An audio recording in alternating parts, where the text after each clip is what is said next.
talk about the major item that you were able to agree upon? For example, the decision to expand the membership of the BTC.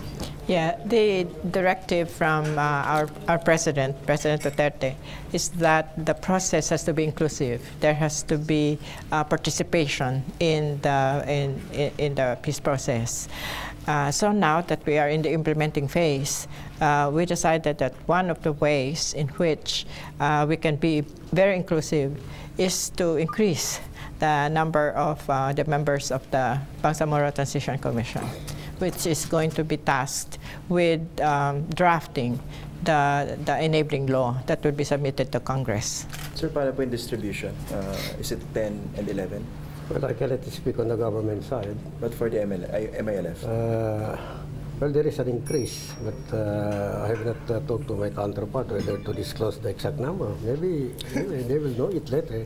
Better to disclose it now with your concurrence. Yeah. So the number is going to be increased. As to how many, we will have to wait for the joint statement that we are going to make. But suffice it to say that because we want greater participation, that we have decided, I mean, and the MILF has also agreed that we will increase the number. As to how many, that we'll have to wait until we have the joint statement later. But was it a difficult decision in the first place on the part of the MILF to agree to add more members? It's more or less a difficult situation because on the basis of signed document, it is stated that it's going to be 15.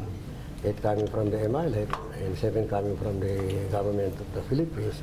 But on the spirit of improvement and enhancement, it's not a violation of that agreement. So we agreed with government to increase the number of the commissioners of the BTC. But of course, the expanded BTC would still be chaired by the MILF.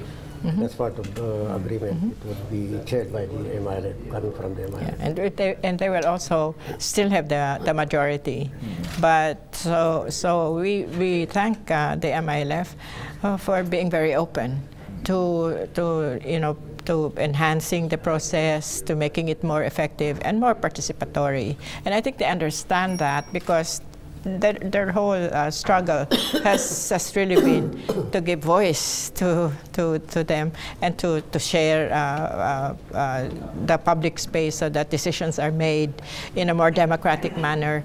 And so I think in that spirit, we are very grateful to the MILF that they did make that decision to increase the numbers. Iqbal, for inclusivity, have you decided kanino kukuhang slots yung, for example, representation to be made available, for example, sa MNLF? Would that come from the government?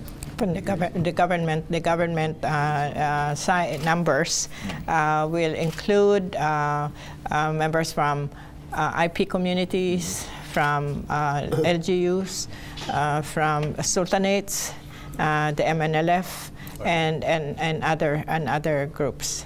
So that's not been decided on, but that's just to show you where what we're thinking. How soon will the BTC convene? And saka any deadline or time frame for them to produce a new draft? Mm-hmm. You want to? Well, there is an outstanding proposal that the BTC should come up with a new Bangsamoro Basic Law within 1 year. Mm-hmm. And I think that's a good timeline, and we can work on that.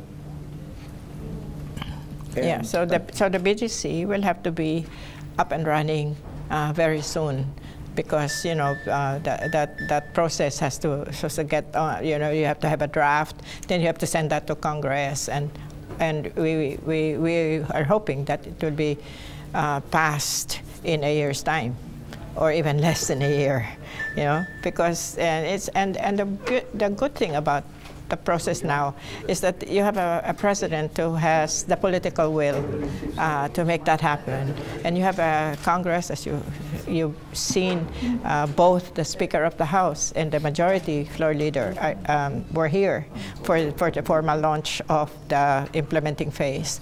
So I think there's a lot of the environment is such that we are hopeful that timeline will be followed. Clarification lang, 1 year for the BTC to submit a draft to Congress. No. Pero hindi pa kasama na ba rin It can be earlier. It can be earlier. To submit to Congress? Yeah, to Congress. submission lang The yan? sooner the better. Pero how about your target when it comes to the ratification talaga? Yung kompleto na? Well, that's part of the process. It depends on how fast Congress can act on it. Because it has to be passed. The BBL has to be passed by Congress before the ratification. So it depends on how fast Congress can do it. And of course, the possibility that people can question it before the Supreme Court again.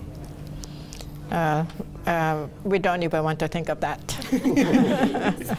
Sir, shoot ko lang kasi yung ibang mga tao may hangover pa sa, sa encounter.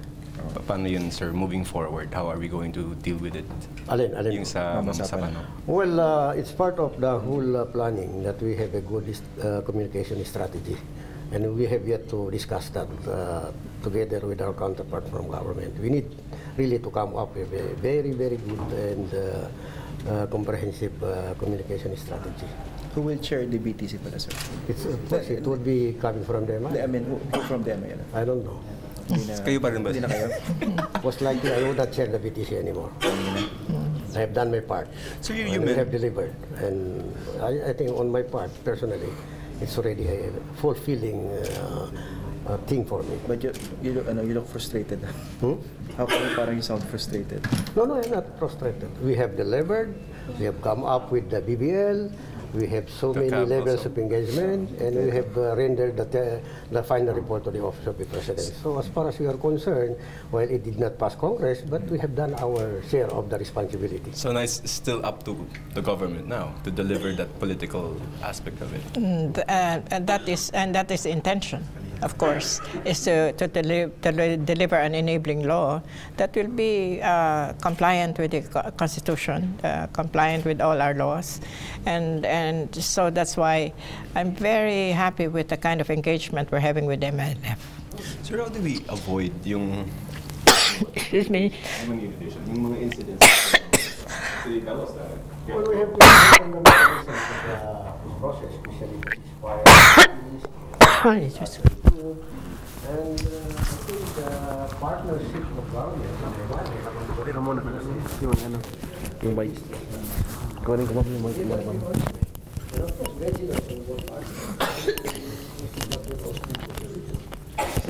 Yung target nyo when it comes to the establishment 2019 or earlier? Well, it can be earlier because much of the responsibility rests with Congress. The only participation of the MILF is through the BTC, and after that, it's all government responsibility. Of course, we continue to engage government through the BTC, but the responsibility really is up to Congress to do that. Sir, thank you po. Maraming salamat. very polite niya sir. Sige. Isa na lang, sige. Balik sa mga. Any other major agenda item that you were able to update, please? I think it is, while we are also looking at the legislative track, while we are looking at the political track, which is the legislation of the BBL, we were also looking at the whole issue of normalization, which is and previous to our meeting today, there had already been some decisions about decommissioning. What do we do with the camps? Some camps, not all. And so we have to have a more or less a holistic view of the entire process. So it's not just really the BBL, although that's very important. There are other parts of the peace process that we have to attend to, and that's part of normalization. People have to get back to their normal lives, and let's not forget that this is about people. Because I come from Mindanao and the President comes from Mindanao, we are very, very cognizant of what people are going through. And so while we are focusing on the legislative track and making sure that there is a law, because then we can move forward with full implementation. We are also looking at what happens on the ground, what can be done with the people who have suffered enough. Okay. Sir, kung halimbawa, for some strange reason, mauna yung federalism, if ever, then Di ba sa moral government or parang mo-override No, I would not like to think that kind of situation. Right now, the tracks are two. The priority as far as we are concerned is the passage of the BBL, while at the same time the government will push for the amendment of the Constitution to make the Philippines a federal state from a unitary presidential government. So we are looking at a situation wherein the BBL passes Congress ahead of the effort to amend the Constitution. So it's a priority. It's a priority as far as we are concerned, and I think that's the thinking of the President. In the campaign promise and even in the SONA, he asked Congress to pass the BBL. Your level of confidence with the Duterte administration? Well, if you look at the statement of the President, the statement, especially the acknowledgement of the historical injustices committed against the Moro people, I think that's very historical. That's He knows it. yeah, it's a very important statement, because man can know his failures because he has wisdom, but to admit them, to acknowledge them, it takes greatness to admit them. So admitting that there is really a historical injustice committed against the Moro people is something very historic, momentous. It's a milestone.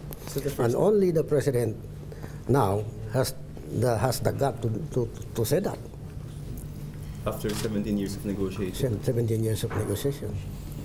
It's not just the 17 years of negotiation. Yeah, including the MLF, more than 20 years. It's the 400 years of the colonial history, because this is still part of our colonial history, and we can only really see ourselves as one country, but one state, but many nations.